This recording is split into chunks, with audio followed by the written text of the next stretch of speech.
And just as today, the president threw out the first ball to open the baseball season in Washington. And Lefty Gomez on the mound for the Yankees.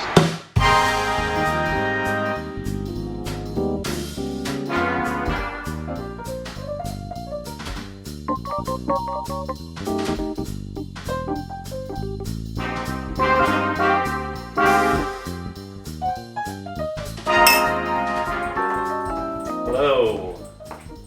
Hello. Hello. Shh. Shh. Shh. Quiet. Animals, the exact opposite of humans, have existed for over a millennium. But what makes us completely similar is our exact time in front of the camera. From Shamu to Mr. Popper's Penguins, there's been animals giggling audiences from all ages. But what no person can resist is a dumb animal playing people sports. Sam and I, Zachary Ferguson, are going to do the deepest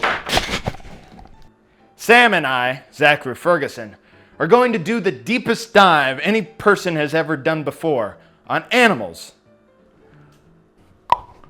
in sports movies. Yeah? Am I right? Nick gets it. Here we go. Oh!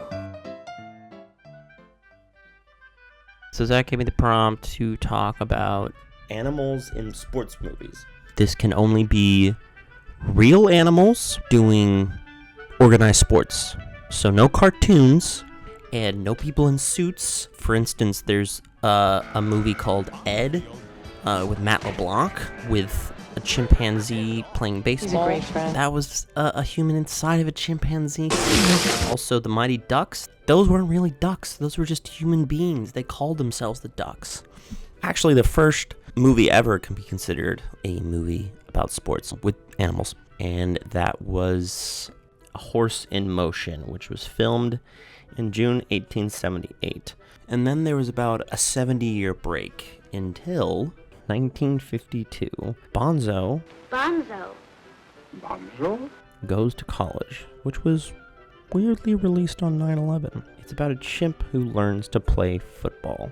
The next thing that I really saw was not until 1976, the movie Gus, which is about a miracle mule playing football. It seemed like football is like the main thing. Here's where it gets interesting, and here's where I think I would really push Zach to tell me if he was not thinking of anything else besides this movie, Air Bud, which came out in 1997. It's a real dog that lived from 1988 to 1998. Its name was Buddy. Same with the dog in the movie. In real life, was found by this guy Kevin the Chico, and was first on a bunch of the American Funniest Home Videos, and he died in his sleep from cancer in 1998. That movie has gone on to start over 5 different franchises. There's like 14 different Air Bud movies that have still been going on.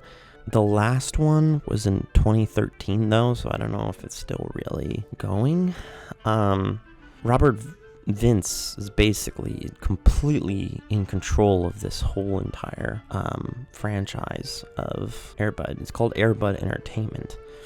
I don't think we would be talking about animal sports movies if it wasn't for Air Bud.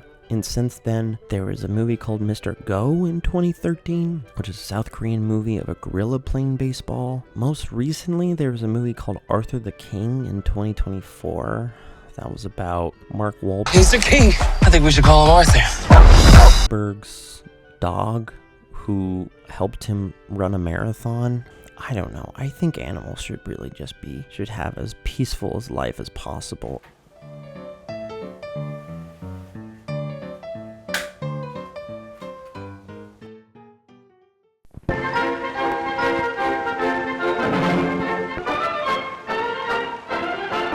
On the 8th wonder of the world, Bonzo. Oh, I have a question. yes, sir. Your name, please? Joe Bonzo. Who played the fiddle while Rome burned? Wait. Good boy, Bonzo. Folks, I'm very sorry, but the chimp's wrong. Chip was wrong, all right. Yes, After all I've done for you. Oh, let up on the little guy, will you, Dick? Well, that one Dick cost me 275 Dick. T-H-R-E-W. Come on, let's go and hit that. Dick.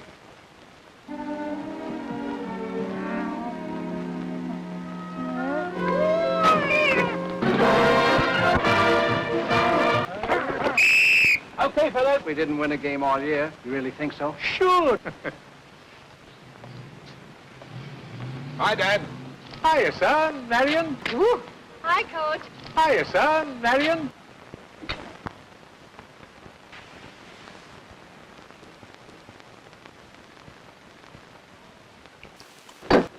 Pay me, $250. Gramps. Okay.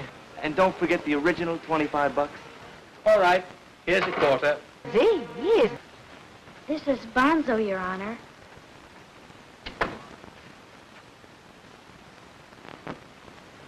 Just what did you say in the letter? Nothing much, except that I had a new brother. What? Well, we practically adopted Bonzo, which practically makes him my brother, and which practically makes him your son, and which practically makes him Grandpa Gateson's grandson, and which practically makes him yours. Well, we... May I take this opportunity of saying I wish I were dead? You'd never amount to anything? I'm sorry, darling, but I'll make it up to you. I promise. I did it! I did it! I did it! Bonzo, Bonzo, Bonzo! Listen, I did. Sorry, folks. Better let me have that. Hey, did you see that, Coach? See what? It isn't possible. It isn't, huh? Then how did this get here? And as for you, Bonzo, gee, I just wish you were my son. I wish I were dead. Gramps? Huh?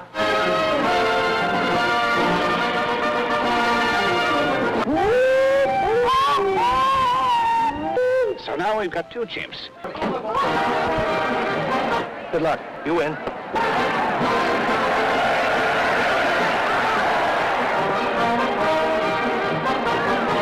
You haven't got much time, son, but do what you can.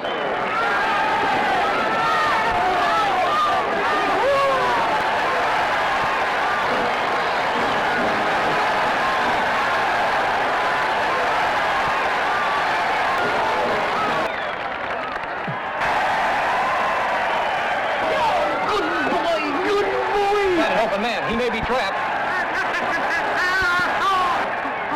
Oh, wait a minute.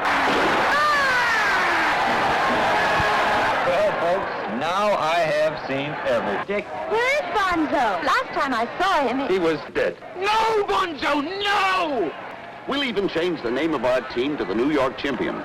Who are you and what's going on? I'm a pro football scout, and I'm making him a legitimate business proposition. But Bonzo, you have 3 more years of eligibility here.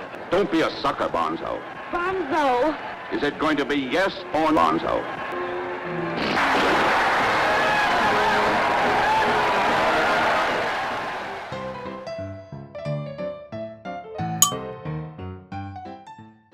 We'll talk a little bit about this movie that Max premiered and was discovered in a movie called The Stain, which was written and directed in 2020. The two actors, Lee Barnes, Tina Scott, and directed by Madalena Debini. We have with us today, Tina is the co-star and the owner of the dog in question. Thank you for shining a light on Max, who is historically not seen as an agile dog. He's 11 now, my little old man. Started getting senior blood work when he turned 7. If you were to see the film, it does have a lot of ups, downs, a lot of tension, a lot of really stressful moments. Think $1 Million Baby Hilary Swank. You never know what's going to happen. So in the movie, the dog is walking by with the tutu. What do you think the dog, Max, represents? What is a sport movie? Yeah. Is it an entire 2 hours of active sport happening? No, there's behind the scenes stuff. There's the past, there's the future, there's what we don't see and what we believe. And I think when we see Max, it gives us an opportunity to create our own backstory. Where did he just come from? Was it a dance class? Was it gymnastics? Was he in a dog show doing agility, but in the more feminine way? I think that's really for us to interpret when we think about what sports actually are and what they mean to the American society, which is community, which is a dream, which is a hope and a chance. It's almost like normally sports movies, animal and sports movies, we see the animal in the sport, but we never really see what happens to the animal after the game. I mean, if you ask any athlete, actually playing the sport means nothing. It's all of the build up to it and then the how you feel after. I think actually being on the field, actually engaging with something, no one actually cares about that. I do think it's worth calling out that Max wasn't in a pink tutu. He wasn't in a purple tutu. He was in a rainbow tutu. So he's really representing queer voices as well. And so when you think about that, when it comes to the before and the after and the queer athlete, back then, I didn't worry about it as much. Now it'd be a political statement. Max has always been a very progressive guy. Yeah. My dog's been vaccinated. He has had a vasectomy. And he toots all the time. So talking about masculine energy. Do you think dogs can love? Yes. What is your favorite animal and sports movie? When we do think about the dogs and what they're doing before and what they do after and what their full spectrum of life is, I guess any movie with an animal in it could really be a dog and sport movie. So I'm going to have to say Beverly Hills Chihuahua. Wow. Maybe I can get him to say hi for Hey, hello. Hey. Well, cheers. Thank you so much, Tina. Hell yeah. Thank you, Sam. I hope you have a great night. You as well. Yeah, that's a baseball. That's what we are going to do with this. See? And this is how we do it. And there you have it. Animals in sports movies. And I think, much like us, we hope that there's more animals in sports movies in the future. Because when it comes to animals in sports movies, it's a slam dunk. Goodbye. All right, see you later, everyone. Goodbye. See, that was a joke because slam dunks aren't in baseball. Do you want to do a little shot? Yeah.